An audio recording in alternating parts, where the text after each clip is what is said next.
In the late 1960s and 1970s, all states made it a law that the age drinking is at the age of 18, which higher the risk of accidents. But in 1984, President Ronald Reagan enforced a law called the National Minimum Age Drinking Act, which made it mandatory that all states have to drink at the age of 21. But there has been debates among colleges that if undergrads could legally drink, colleges would be able to oversee their drinking and their habits. And in other other countries, there are drinking laws that are at the age of 16.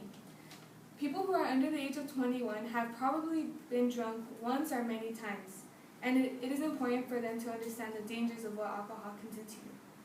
We as college students have seen the effects, or we know the effects of what alcohol consumption can do to you. Although it has been debated that alcohol should be lowered to the age of 18, it shouldn't be lowered for several reasons. First, we're going to talk about the dangers of what underage drinking can do to you and the causes that lead to alcohol consumption. And lastly, we're going to cover some solutions. So now I'll be telling you about the harms that you have with drinking, with underage drinking, but the harms to yourself. So first I'll be talking about physically. Alcohol can appear to be a stimulant because it depresses the part of the brain that controls inhibitions. This means that the part of your brain that controls your movements and your awareness is damaged. This is because the prefrontal cortex isn't actually developed until the age of 25. So once you actually start drinking underage, you're actually shrinking your prefrontal cortex, and it's sending miscommunication to your brain, which is going to lead to different type of psychological problems. Next, about the psychological problems. This leads to different types of disorders such as anxiety attacks, PTSD, and schizophrenia. All these are considered psychological problems just because it's not just a sickness, it's more of a trauma. This affects you psychologically because then you won't be able to live your life normally the way that people can. Next, emotionally, underage drinking can harm people emotionally for the fact that it leads to different disorders, like I just said, psychologically, but also leads to mood disorders such as becoming bipolar and major depressive disorder, which means you can lead to serious depression. Now that I've talked about the harms that can happen to yourself, now we'll be covering about the harm that underage drinking can lead to with others. According to StopDrinkingAdvice.org, on January 15, 2007, stated that most of all violent crimes are caused and due to the uses of alcohol. Violent crimes such as drunk driving and alcoholic abuse. According to drunk driving accidental statistics, approximately 18% of drivers' deaths are between the ages of 16 and 20.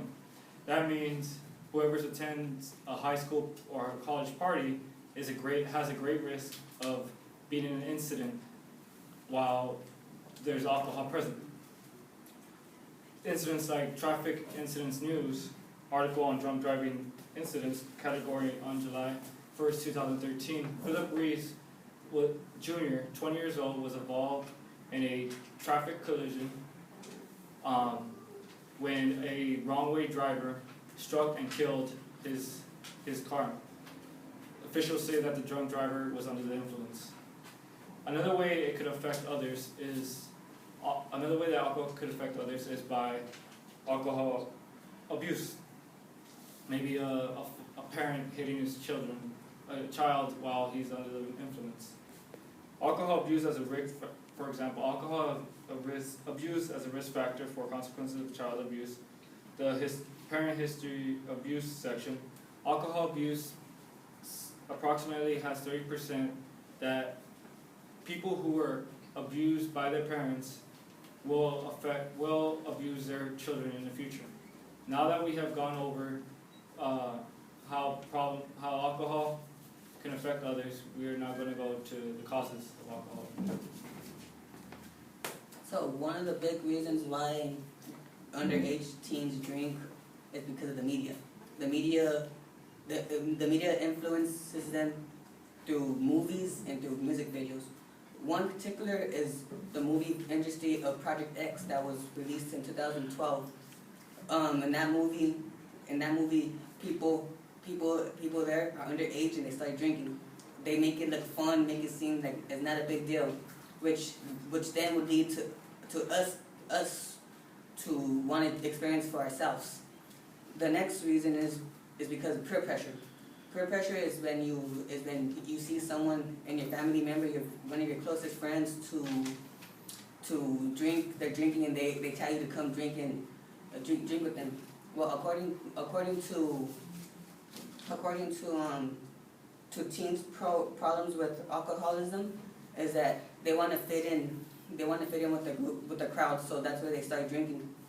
And to me, you don't really need to fit in. You just need to just be yourself.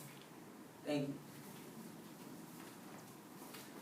Although all the causes of alcohol consumption may seem overwhelming, there are solutions to help prevent these dangers. Laws and restrictions are the first solution. They force people into following the rules, and the first way of doing this is by keeping the age of legal drinking at 21. And although some people might think it's unfair and they should have the freedom to do what they want, the laws aren't there to prohibit them from having fun. The laws are there to protect them from the dangers. In fact, according to an article on lifescience.com, it says teen drinking and driving rates have dropped by 54% over the last 2 decades. And the biggest declines were seen during changes in the federal law that pushed all states to increase their drinking age to 21. So right there it shows that once the drinking age was raised to 21, the rates of underage DUI was significantly lowered. And the underage DUI being significantly lowered lowers the risk of collisions. Now, laws don't always work. They can only go so far, and that's where the community comes in. Communities need to be more involved to help their teenagers who are going through these struggles. Organizations such as Mobilizing for Change on Alcohol are very involved in communities. They help advise teens struggling with these kind of problems.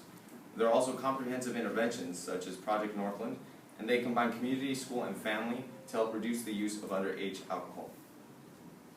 Communities with these programs are much more effective in preventing adolescent alcohol consumption than those that do not have these problems. Now that you've heard the effects of consuming alcohol, it is only correct that we keep the legal age at 21. This can prevent teens from having physical, psychological, and emotional problems.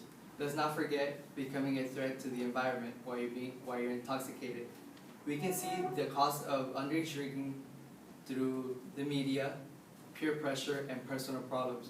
Although we have solutions such as having a strict alcohol policy along with caring communities. It would be very harmful, especially to a really young teenager, to face these sorts of problems at such a young age.